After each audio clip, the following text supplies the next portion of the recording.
Good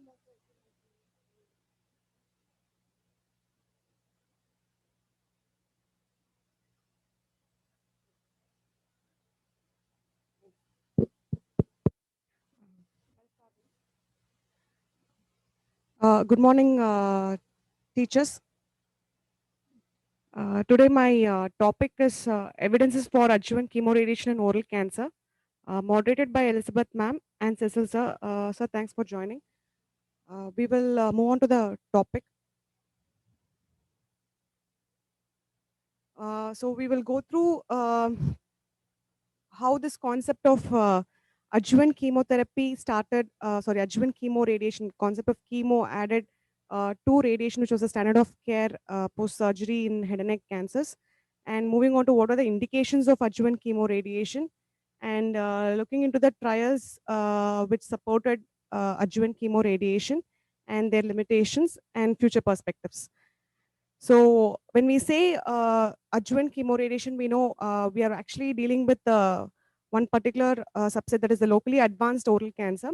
Um, Here particularly I'm talking only about oral cancer and not other subsets of head and neck. So when we say it's a locally advanced, either it is a node positive disease or it T3, T4 disease, which is not metastatic. So we know after multiple trials from 1940s onwards, the gold standard treatment is surgery followed by adjuvant radiation in these subset of patients. So what are the indications to add chemo along with radiation in the adjuvant setting was defined as positive margin and extranodal extension. And we will discuss later about how we derive to those two high risk features where chemo radiation is indicated. So normally oral cancers or head and neck cancers, how does it fail? It usually fails locoregionally. Rarely it has a distant failure. So when it compared to other subsets of malignancies in the body, these group of patients usually fail locally and regionally, that is at the primary site or in the nodal site, rather than distant metastasis. So there are multiple trials which has been conducted to improve the loco-regional control and disease-free survival for these group of patients. So when we say they have a loco-regional recurrence, then automatically concept of an adjuvant chemotherapy to target distant metastasis is gone. So that means there are three different timings where chemotherapy can be administered. One is the induction chemotherapy, concomitant chemotherapy that is along with the radiation, then adjuvant chemotherapy. So like I mentioned, these subset of patients fail loco-regionally. So the concept of adjuvant chemotherapy in these subset of patients has been questioned, and that was uh, that outcome was proved by uh, McKenzie trial. That is, we have McKenzie trial is nothing but a meta-analysis of chemotherapy in head and neck cancers. It's a collaborative group from Switzerland, France, and multiple European countries. The first outcomes they published in Lancet 2000, in which they included trials conducted from 1965 to 1993. 10,741 patients were included, and they had three trial groups. One is neoadjuvant, concomitant, and adjuvant. The concomitant are two: either it is a definitive chemoradiation or it could be in the post-operative setting chemoradiation. So what was their outcome? If you look at what is the absolute benefit of adding a chemotherapy in these group of patients, is at 5 years they found a significant benefit with concomitant chemo radiation. It is almost 8% absolute benefit by adding a chemotherapy along with radiation. These trials were getting multiple, this meta-analysis was getting updated up to 2021. So in 2009, it got published in Radiotherapy and Oncology Group, where they added the trials which happened from 2004 to 2010, in addition to the previous meta-analysis. So which included 87 trials with 16,485 patients. And again, they confirmed the benefit of concomitant chemotherapy for these subset of patients, and it is better than giving induction chemotherapy. And in this meta-analysis, they brought out the negative impact of adjuvant chemotherapy. When we say negative impact, if you look at it, the hazard ratio of death, that is, patients who had toxicity and death with adjuvant chemotherapy was high. So, in view of this hazard ratio more than being one with for adjuvant chemotherapy arm, there was a negative impact and saying there is no role for adjuvant chemotherapy. Like I already discussed, head and neck patients they usually recur loco-regionally and not with distant metastasis usually. And if you look at the subset of adjuvant chemotherapy versus chemo radiation, like I already mentioned, in concomitant chemotherapy, the recurrence, everything was in favor when compared to induction and adjuvant. So, like I already mentioned, they had a absolute benefit of adding chemotherapy in the concomitant arm, almost 6.5 percentage. And if you look at it in adjuvant chemotherapy, there is no much difference. So again, this trial actually was updated in between 2014 to 16 also, but this is the final version which we had recently, an updated version of McKinsey trial. This is published in Radiotherapy and Oncology 2021, where they included 107 trials with 19,805 patients. They had different questions. We are not going into the question of induction chemotherapy, what type of regimen. We will only concentrate on the concomitant chemo radiation part. And what they found is the overall survival and event free survival was better with concomitant group, that is statistically significant. And like I already mentioned, they again confirmed that adjuvant chemotherapy had a negative impact with high death rate or 120-day mortality rate. And the loco-regional failure has a benefit with concomitant and adjuvant, but adjuvant has its own toxicity and death rate. Distant failure was better with induction and adjuvant group, but like I already mentioned, we are more concerned about the loco-regional failure in these group of patients. So after all these analysis, there was a conclusion. Concomitant chemoradiation is the mainstay of treatment for locally advanced head and neck squamous cell carcinoma. And the absolute benefit because of adding a chemo to RT was 6.5% at 5 years and 3.6% at 10 years respectively. And as the age goes, the effect decreases. One is because of the toxicity and the death rate. So this has to be cautiously used after 70 years. This was added in the recent McKinsey update about age as a factor when you're giving a concomitant chemoradiation. And subset analysis confirmed that a platinum containing group of drugs, because there were multiple other trials using non-platinum chemo drugs in the chemo RT setting, and they found platinum containing or platin containing mono or polychemotherapy is the standard of care, and they have a better overall survival and even free survival. So this was the analysis outcome in the three trial groups of induction chemotherapy, concomitant, and in the adjuvant. If you look at it, adjuvant chemotherapy, the 120-day mortality is very high, significantly. And like I already mentioned, the absolute benefit at 5 years was 6.5% with concomitant, and it is 3.6% with concomitant at 10 years. Where if you look at induction, they do have benefit, but it is not statistically significant. 5-year benefit was 2.2% and 10-year benefit was 1.3%. So at this point of time, we had an idea of concomitant chemoradiotherapy as a standard of care for locally advanced head and neck squamous cell carcinoma, either as a definitive treatment or following surgery in case of pathological adverse features. So now the question comes is, how are we going to define the pathological adverse features where adding a chemo to RT will benefit? The next subsequent trials are about defining the high risk features for concomitant chemoradiation. So I just want to, before going on to the key trials, I want to mention about two old trials. One is RTOG 8503 and RTOG 8824. The RTOG, the 8503 is the one which actually compared surgery for, not compared, it studied about the impact of post-op RT followed by a sequential chemotherapy in head and neck cancer patients post-surgery. And RTOG 8824 had analyzed the outcomes of giving a concomitant chemo RT in head and neck cancer. So this study actually compared the two trials retrospectively. What was their outcome? Because at one trial had RT alone in an arm, the other trial had chemo RT in the arm. So, and they came to a conclusion of what are the high risk features. But to mention, this is a retrospective analysis of a study which was done in the past, that is RTOG 8503 and 8824. And based on their analysis, they actually gave a three groups. One is the risk based on the risk stratification. Group one is patients who have fewer than 2 involved nodes, no extracapsular spread of tumor, and uninvolved surgical margin. And group two had at least 2 involved nodes or extracapsular spread of tumor, but margins were again negative. Group three, that is the most high risk patients, or to say, sorry, low risk, intermediate, and high risk. The high risk is about margin being positive.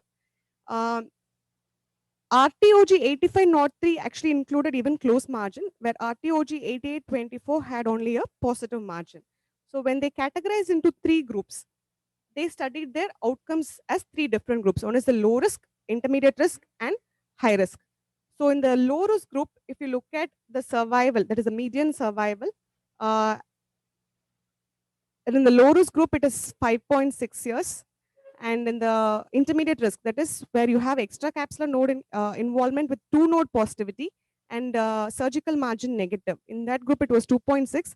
When the margin became positive, it again dropped to 1.5 years.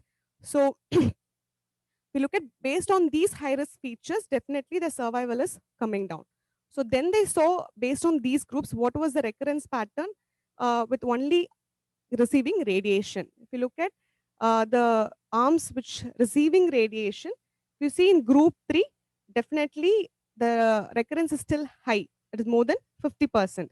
So they compared both the studies, which had surgery followed by radiation, surgery followed by chemo followed by radiation, surgery followed by concomitant chemo radiation.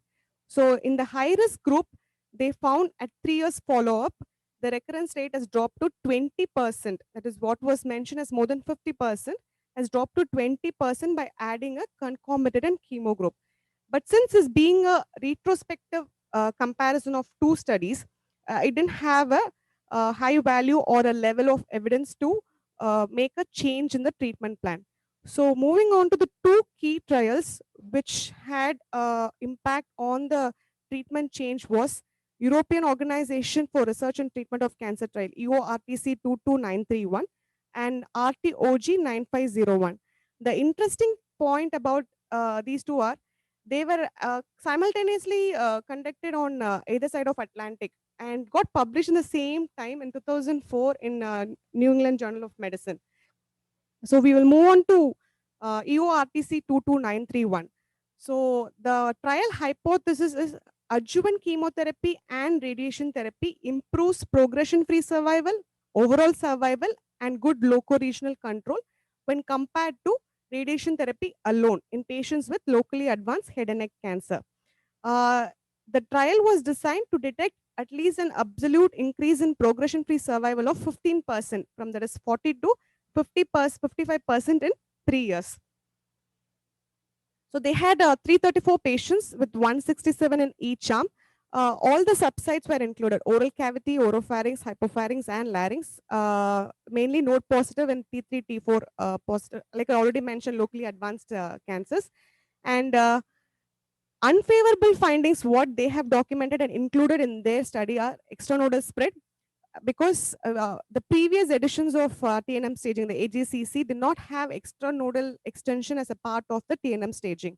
So what were the other unfavorable pathological findings they have included are extranodal spread, positive resection margin, perineural involvement, vascular tumor emboli. They were all eligible, and other group of patients who were eligible for the study are oral cavity or oropharynx patients who had level 5 or 6 lymph node positive. And EORTC trial, the high risk was defined by positive margins, like I already mentioned, extranodal spread of disease, no tumor at level 4 or 5, not 5 or 6, sorry, it's level 4 or 5 in case of oral cavity or oropharyngeal primary, perineural disease, vascular tumor emboli. These were the high risk features defined by EORTC trial. like I already mentioned, they had a good number of these subset of patients who had high risk features to know their treatment outcomes. So totally 194 treatment failures, that is 103 in radiation therapy arm and 91 in the combined, that is chemo RT arm in 60 months follow-up.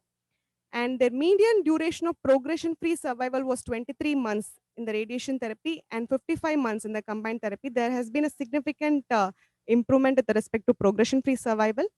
So overall, their 5-year PFS was 36% and RT group and 47% in chemo RT group. To mention, though they started with the design to see 15% increase in PFS, that is 42-55, but they had a almost 11 to 12% increase in PFS, but they had a good improvement in disease-free survival. So this is a Kaplan-Meier curve showing the progression-free survival in the two group.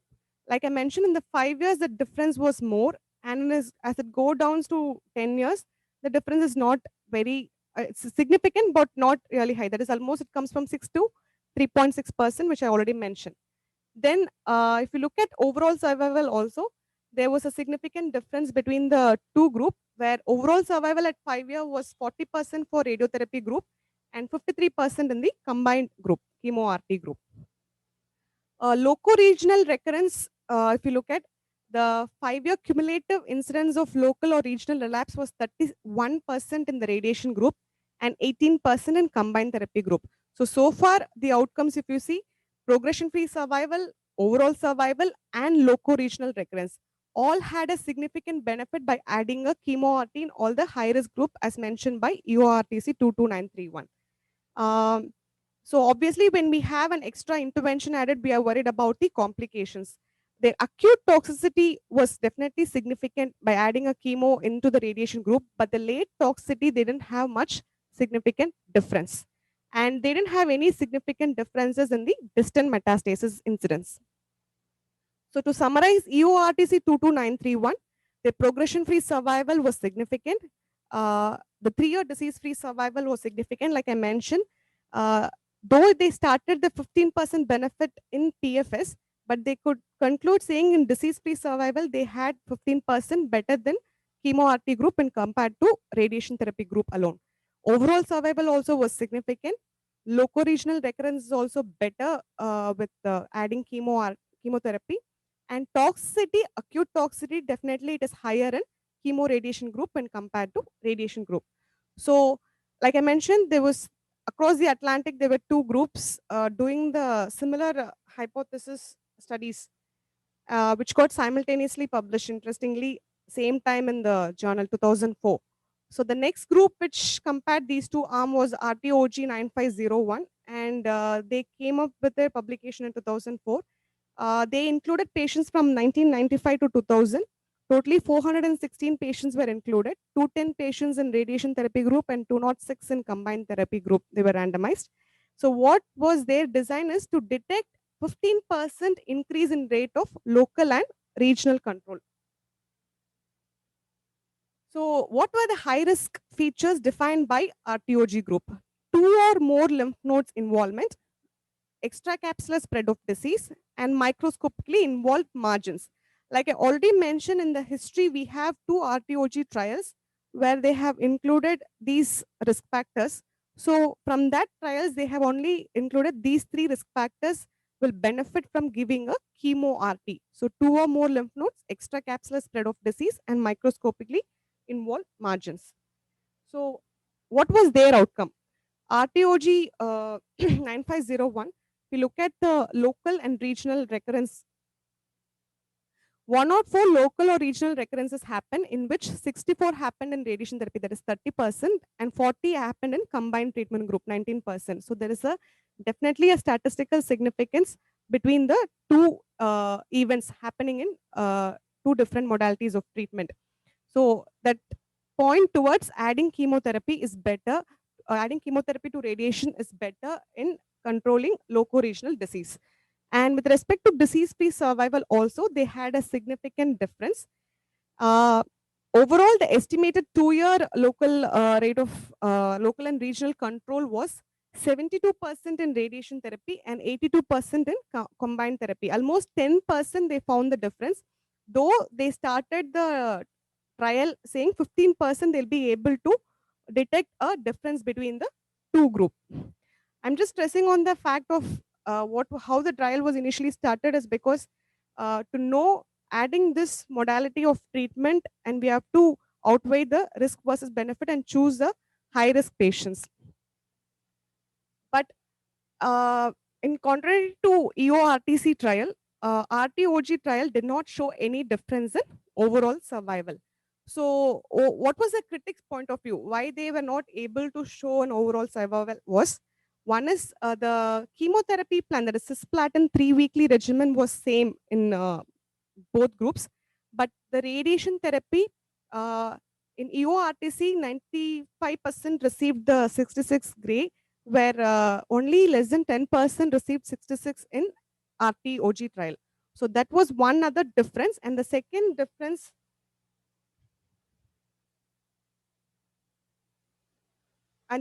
difference was because of the node positivity, which I will discuss later. So the RTOG's adverse effects, if you look at the acute adverse effects, are definitely more in combined group and compared to the radiotherapy group. So at the end of this, when we are adding an intervention, what are we worried about is what is the percentage of patients who will complete the treatment. So if you look at it, 83% of patients completed the specified chemotherapy in the RTOG group. So these are the overall outcomes of RTOG. The loco-regional control was better with chemo RT 82% and 72% only in the RT group. Their disease-free survival was better, but the overall survival was similar, and the toxicity was more in the chemo RT group. So, based on the critics' point of view, why, like I mentioned, that they were not able to show the overall survival is um, one is about the RT plan. The radiation therapy fractionation was different in the two groups. Like I mentioned, URTC 66 and 90% plus, and in RTOG trial, only 10% of the patients received that. And second, both the trials did not show any reduction in distant metastasis, and both the trials had a better loco-regional control with adding chemo RT, and disease-free survival also was better. Like I mentioned, RTOG was 10% loco-regional control and 11% with respect to DFS and EORTC. Though both the trials started with an intent of 15%, they will be able to show the benefit. So based on these two trials, multiple other literature reviews came regarding defining the risk levels in locally advanced head and neck cancer, comparing both the trials' outcome. So, what did they include is concluded was uh, based on the analysis, uh, extranodal extension and positive margins were identified as risk factors, and they had a better outcome with chemoradiation. The two or more lymph nodes in the neck as a only risk factor will not significantly benefit from chemoradiation. Like I mentioned, these were the risk factors in between the two groups. So EORTC group had stage 3, stage 4, oral cancer or the oropharyngeal with level 4 or 5 lymph node positivity, PNI, vascular embolism, margin positivity, and ECE. And RTOG, in addition to that, they also had two or more positive nodes. But if you look at both the trials, had the most common factors in it were margin positivity and extracapsular extension. And to summarize those two trials comparison, uh, the loco-regional, like I already mentioned, these two parameters, the loco-regional failure rate, DFS, and overall survival, they were all better in EORTC group in the chemo RT, where in RTOG, loco-regional failure and DFS was better, but overall survival did not have any statistical significance. The same has been depicted in the Kaplan-Meier curve. Like I already discussed, why EORTC survival outcome is better than RTOG. One, though they had a similar chemotherapy with respect to radiation therapy, there was differences with respect to the fractionation, and that could be one of the cause. Second is, if you look at the trials, the N2, N3 the nodal disease burden was more in RTOG trial when compared to the EORTC. That also could be one of the confounding factors of when comparing these two trials, why the survival was less in RTOG trial. And in the subset analysis, both the trials, they found extracapsular extension and in the positive surgical margin, the impact of chemo radiation on overall survival was evident. It was statistically significant in EORTC. In RTOG, it is evident, but it is not statistically significant, which I've already mentioned. But in these two subset, it was more close towards the significance. So overall, this is a RTOG long-term follow-up of the RTOG patients, which was published in 2012. And overall, they confirmed the similar findings that extracapsular and extension and margin positivity benefited even in long term with respect to local control and DFS in the RTOG group, even in the long term with chemo RT. While the number of lymph nodes actually did not have a major impact by adding chemotherapy to radiation in the RTOG long-term follow-up. If you look at it, actually, they have even gone up to 6+ lymph nodes, but they didn't find any significance with respect to the local recurrence or DFS by adding chemo radiation to the treatment protocol. So this is a meta-analysis which was published as a Chinese paper. It's a chemoradiotherapy superior to radiotherapy alone in locally advanced squamous cell carcinoma. And they also concluded adding chemotherapy to post-op RT significantly improved overall survival and DFS for patients with resectable stage 3 and stage 4 head and neck carcinomas. This has been the forest plot of different outcomes. One is the primary endpoint was overall survival, and they found all these trials had an impact on overall survival. The meta-analysis of the trials, which I mentioned, the RTOG and URTC is the Bernier and Cooper et al. Trial. Then locoregional recurrence also, all these trials had a better outcome with respect to adding chemo RT, and disease-free survival also they had a better outcome. And distant metastasis, if you look at it, there was most of the trials did not show any additional benefit by adding chemo RT. Toxicity, definitely all the patients who had chemo RT group had a higher toxicity when compared to radiation. Most of the trials were able to show the acute toxicity was higher and the chronic toxicity, no difference. So we already know by this point of time that we have two definite evidence for giving chemo RTs. One is extranodal extension and positive margin. So any other risk criteria, like though there were multiple other risk criteria analyzed in the previous trials, any other risk criteria for giving adjuvant chemo radiation. So this journal published in 2017, basically to think beyond the positive margin and extracapsular extension with respect to adding chemo radiation in the treatment protocol. So it's a retrospective study, retrospective cohort, where they included patients from 2004 to 2012 locally advanced head and neck cancer. And they identified particular subset of patients who actually had surgical margin surgical margins were negative and no extracapsular extension. And they analyzed other risk factors which will warrant a chemo radiation. Almost 10,000 patients were studied. And in that subset, within the 10,000 patients, 47% received adjuvant chemo RT and 52 received only RT. When I say other risk factors, they had PNI, they had LVI, they had a grade of the tumors, they had the number of nodes positivity. All the others did not show any differences. I want to stress upon the number of nodes positivity because multiple trials have been conducted prior to say that more the numbers of node positive, it's better to give a adjuvant chemo radiation therapy. If you look at, but this trial concluded saying the effect of adjuvant chemo radiation on overall survival differed according to the number of positive lymph nodes. If you have 2 to 4 lymph nodes or more than 5 lymph nodes, or basically number of positive lymph nodes, they had a difference of outcomes. But that has to be further studied. This was only a retrospective cohort. It didn't have a prospective, or this has to be studied further with any other randomization. This was their conclusion. Moving on to, like, right now, we have confirmed chemoradiation has a beneficial effect in 2 subset of high-risk patients, ENE and margin positivity. And the most commonly used drug is cisplatin. So what is the dosage? There were trials with respect to 100 milligram per meter square 3-weekly regimen was the standard at this point of time. There were small studies which was happening less than that because, like I already mentioned, the benefit of giving chemo RT has its own adverse effect of toxicity. So they want to come down on the toxicity to the enhance the benefit effect. So the people started comparing 3-weekly regimen versus weekly regimen of cisplatin. So what was their outcome? This is a randomized phase 3 non-inferiority trial published by TMH in 2018 Journal of Clinical Oncology. They have actually included 300 patients, 150 to each arm.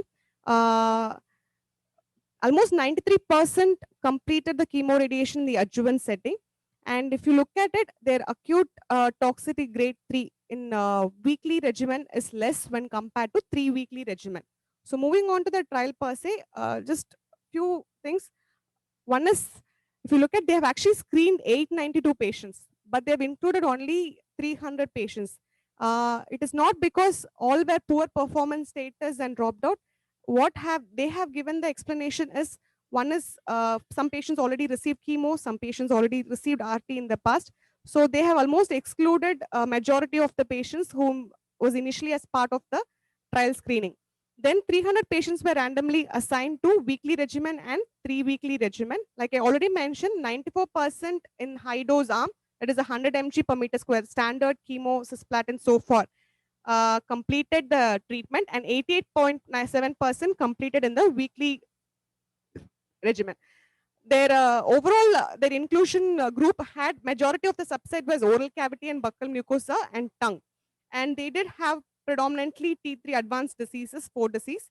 And predominantly it was N1, N2. But to mention, at this point of time, extranodal extension was not into the AJCC or the TNM staging. And the high-risk features, they have included similarly extracapsular extension and was the predominant subset of patients. Margin positivity was less. So looking at, if you see the loco-regional control with respect to 3-week weekly cisplatin was high when compared to weekly cisplatin. Significance is definitely statistically significant, but there was no much difference with respect to progression-free survival and overall survival in between these two groups.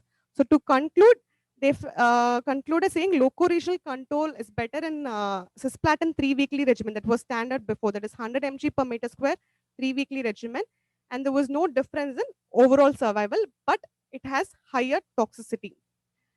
At the time of the publication, the editorial which came making comments about this study was, this was a single center study with a different epidemiology of head and neck squamous cell carcinoma being in India. The inclusion of both adjuvant and definitive patients were there in both, but the definitive was only a small subset, and the dose of cisplatin in the weekly arm, actually they gave only 30 milligram per meter square. Prior to that, all the small trials which have studied about weekly cisplatin has included dose from 20 to 50, and they found 20 is definitely ineffective, 50 has high toxicity. So there was always a difference of should be at 30 or 40 milligram per meter square as a part of weekly arm, where most of the trials of 40 has proven beneficial effect.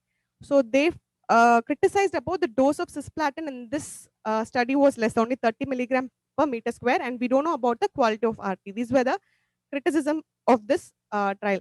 So this JCOG 1008 should will give us an answer about this 3-weekly versus weekly regimen. An interim analysis outcome, they have found the weekly is non-inferior, but we are waiting for the final outcomes. So moving on to the meta-analysis about low dose versus high dose, there are this trial which was published in Frontiers in Oncology. It's a Struz et al. Group. In 2019, they compared 59 trials with 5,582 patients, and they found there's an increased toxicity with high dose compared to weekly regimen, but there was no difference in survival.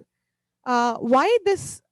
When we say the high dose, from our Indian trials have said the high dose is better than weekly, but the Western data is still criticizing about this data because one, their numbers of HPV positive oropharyngeal cancers are growing, and their survival even with a bulky disease is better than the HPV negative cancer, So they want to go for a de-escalation strategy.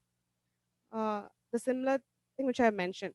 So at present, we don't have data to say that weekly cisplatin is to be as a part of standard treatment. But right now, the standard of care is 100 mg per meter square, 3 weekly cisplatin.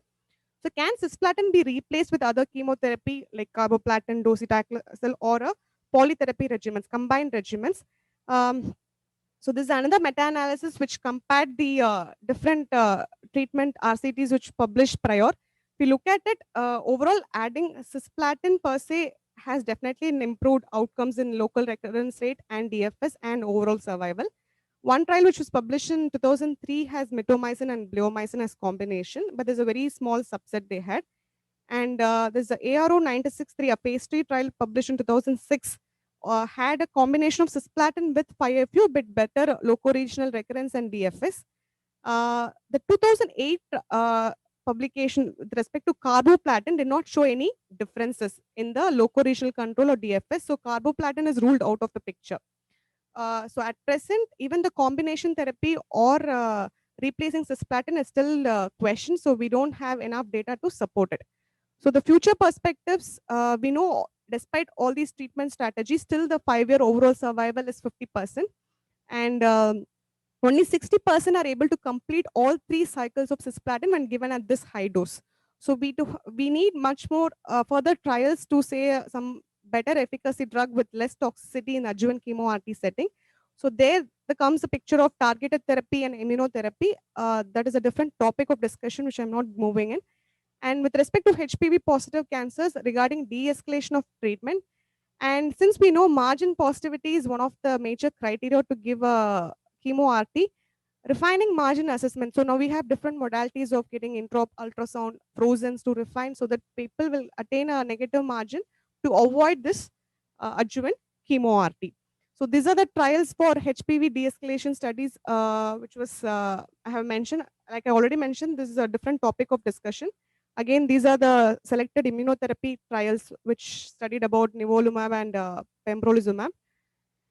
So until all these issues are resolved, the classical chemotherapy will preserve its global relevance. So what is classical chemo RT is cisplatin 100 milligram per meter square 3 weekly regimen, and with 66 gray RT, that is what we follow even in RCC.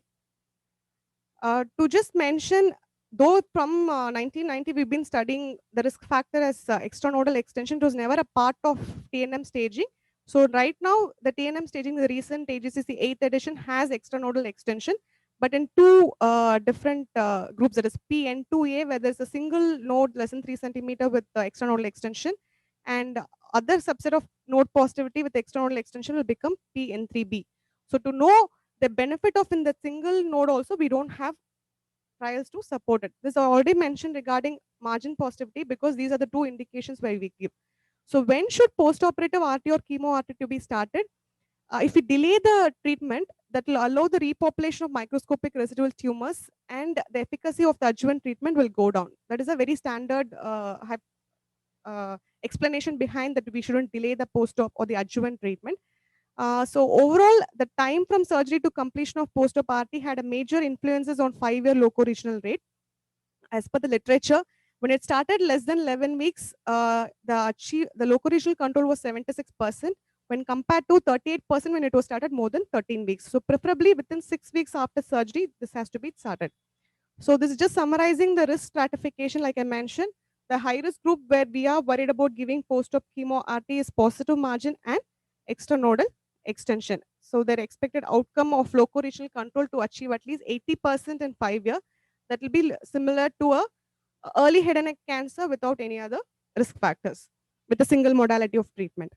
So the take-home message is adjuvant chemoradiation has good outcome in ENE and margin positivity, and these are the two major indications to give adjuvant chemoradiation. And we should choose the patient appropriately because they have their own high toxicity rate. Like the age increases, we know non-cancer related death is more in elderly people. So choosing the right patient, it should be like a personalized approach. And regarding with respect to cisplatin dose and can cisplatin be replaced, these questions are still unanswered. We need further trials. And refining margin assessment, I have already mentioned. And in a subset of external extension, like I mentioned, PN2 or PN3B, we need to have further studies regarding the impact of adjuvant chemoradiation. That's all. Thank you. Thank you, Abhinaya. You have extensively covered the topic. So we know that concomitant chemoradiotherapy is the standard of care for locally advanced oral cancer, either as a definitive treatment or following surgery in case of pathological adverse features. The statement has comes from multiple randomized trials also. So the topic is open for discussion. Dr. Cecil is here. So you can, Cecil, your comments or clarifications? Madam, she has presented very well. She has covered almost all the topics. So first, coming to the McKenzie meta-analysis, the initial concurrent chemoradiation, the benefit of 6.5% is mainly for definitive treatment. So number of patients receiving adjuvant chemoradiation when the McKenzie meta-analysis published in 2000 was very less. So if you look into 2021, they changed between radiotherapy versus chemoradiation like that. They have changed the locoregional treatment versus locoregional treatment plus chemo. So in 2021, they have included the patients who received post-op chemoradiation also.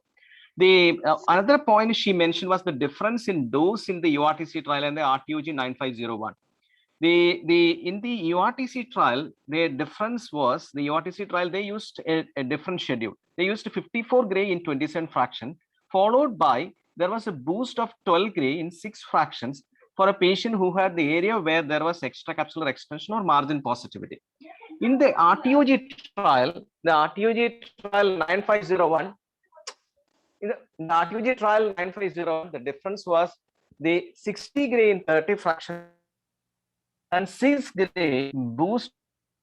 So that was a difference in the therapy part. Chemotherapy, the same regime was used, 100 milligram per meter square. The difference was there is a difference in outcome. There was an overall survival benefit in URTC trial, and it was not seen in RTOG 9501. That is another comment I want to make. And if you look into the regime where we need to use a high dose cisplatin or whether to use a low dose cisplatin, the TMH trial failed to show that low dose is enough. Although they used a less dose compared to the standard dose, they used a 30 milligram per meter square compared to 40 milligram per meter square. So the high dose was superior. And there was a lot of screen failures were there. 898 patients were screened and they could only enroll 300 patients. It means there was a lot of screen failures. That is quite applicable in our clinical scenario also, because 2/3 of the patients were screen failures for a particular clinical trial. It means this has to be implemented with a lot of caution. For me, the post-op chemoradiation is the most toxic treatment in solid tumor oncology. It is easy to give definitive chemoradiation. It is very difficult to give post-op radiation, and all the more it is very difficult to give post-op chemoradiation. And the proportion of patients in the RTOG trial who complete the entire chemoradiation was only 83%. So that is not possible even in our situation. So what is practical for us is, first you try to give this only for good risk patients, good performance status patients, not good risk, sorry, performance status patients, patients less than 70 years, good family support, good renal reserve, performance status 0 or 1 only. Never give the post-op chemo radiation to patients with performance status or patients above 70 years. So above 70 years, there is no data, and moreover, this is very toxic.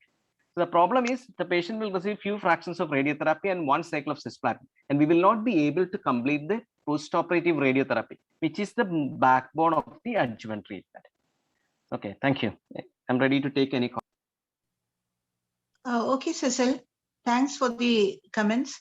One clinical scenario, suppose we have a patient, a young man, T4B, supranodes disease, supranodes or infranodes disease, T4B buccal mucosa, upfront surgery.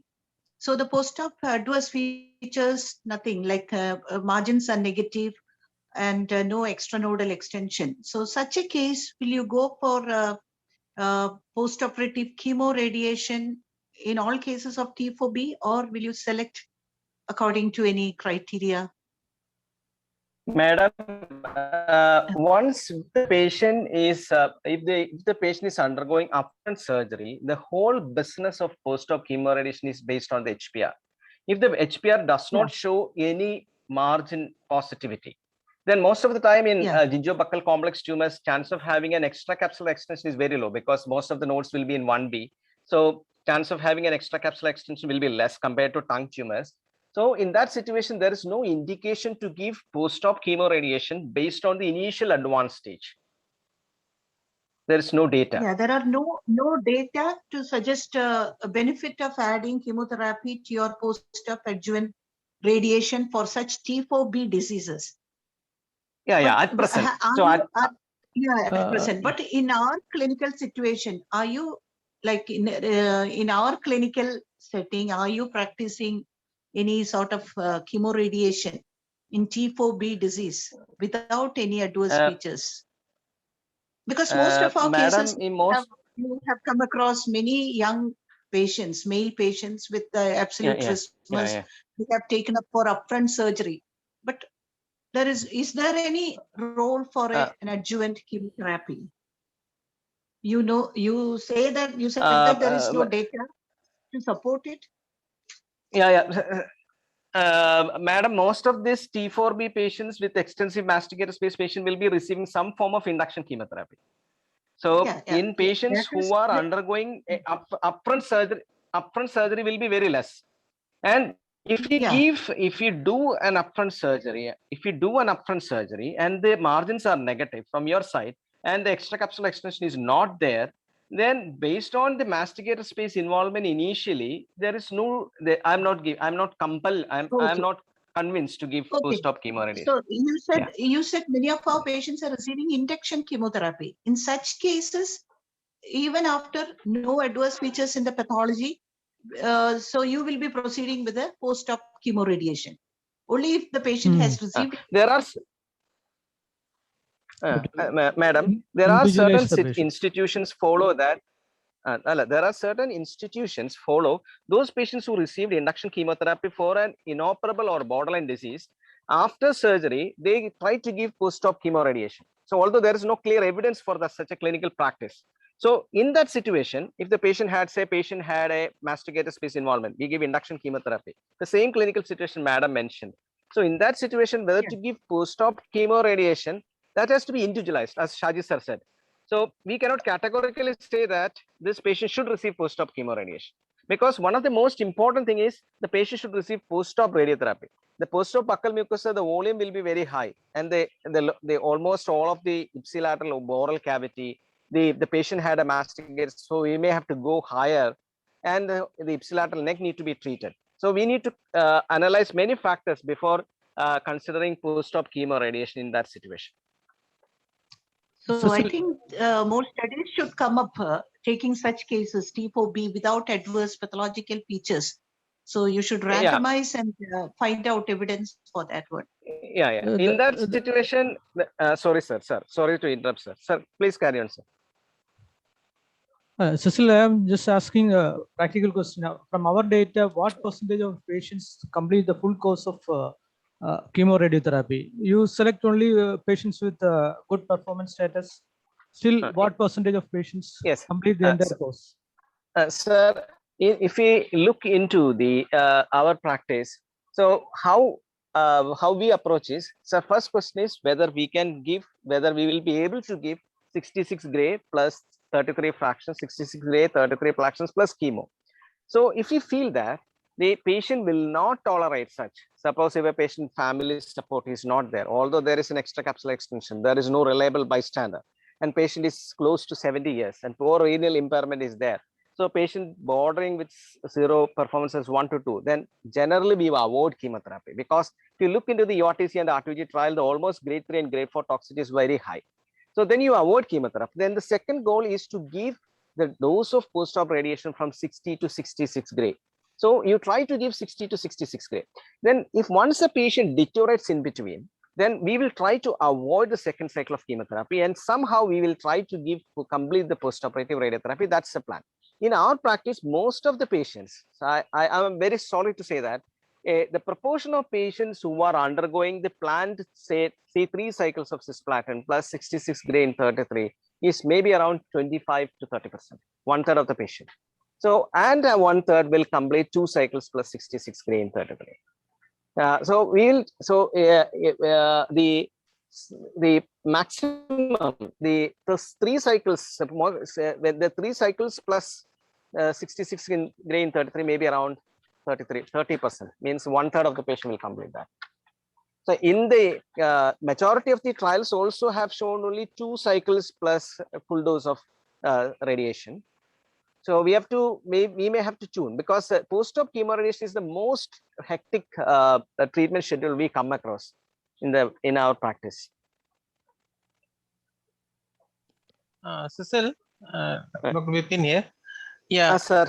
It's for the same reason that we embark on this neoadjuvant chemotherapy protocol, for the same reason, because many a times we are very what do you call, our threshold to do a chemo RT is quite high, because we think a lot about toxicity, and we have our own results to do that.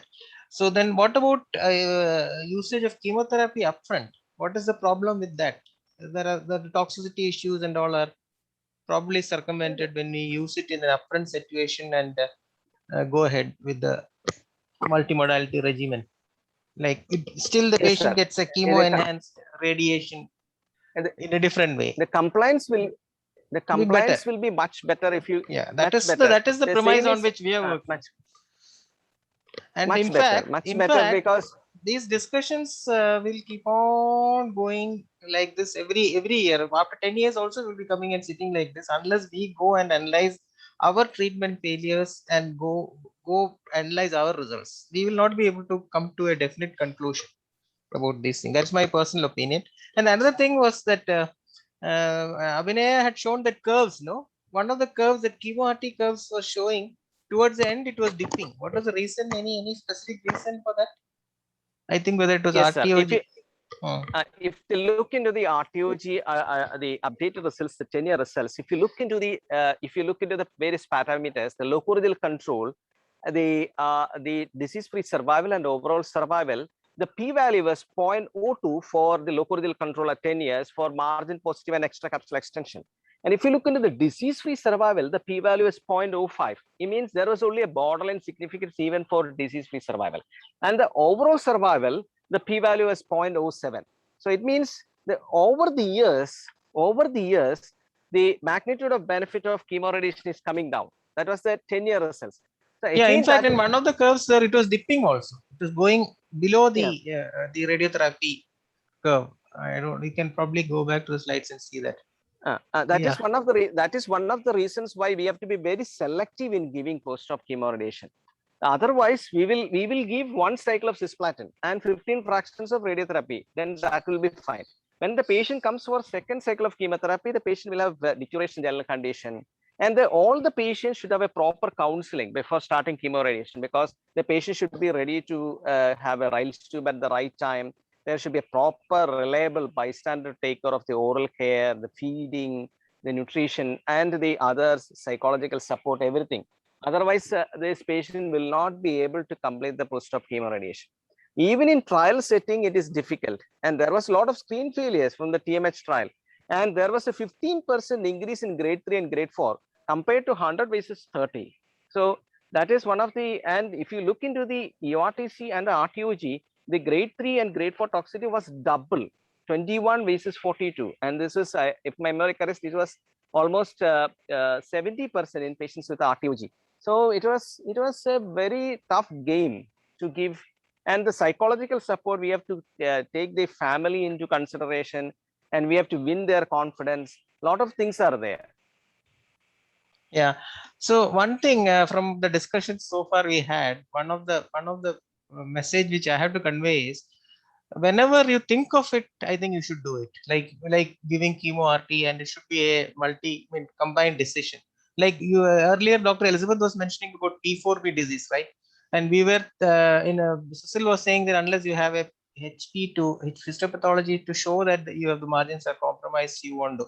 But many times the surgeon will be able to say whether meaning even the best surgeon will not be able to get a margin when the tumor is really going to the skull base or invading the lateral pterygoid muscles, with the pterygoid plexus being compromised when you dissect. There you cannot ensure a margin that you expect. So the surgeon's decision and should be of prime importance when you plan post-operatively, especially in terms of margin compromise and the need for post-op chemotherapy. That is an important point. And many times when we operate, when I operate, I tell my PGs to specifically follow that patient up. We need to have, this patient needs to get an increased attention towards adjuvant therapy. So those kind of things, like the combined decisions definitely will make a difference. Thank you, Cecil. So the take-home message is actually even after all these trials and data and evidences, we should have proper discussion between the surgeon, the clinical oncologist, and the pathologist to decide upon a treatment like the adjuvant chemoradiation for individual patients. So maybe we can just individualize some cases and decide upon the indication for chemotherapy. Okay. So anyway, thank you all, and thank you specifically to Cecil for joining us and giving his comments. Thank you, madam. Thank you. Okay. Thank you. Thank you.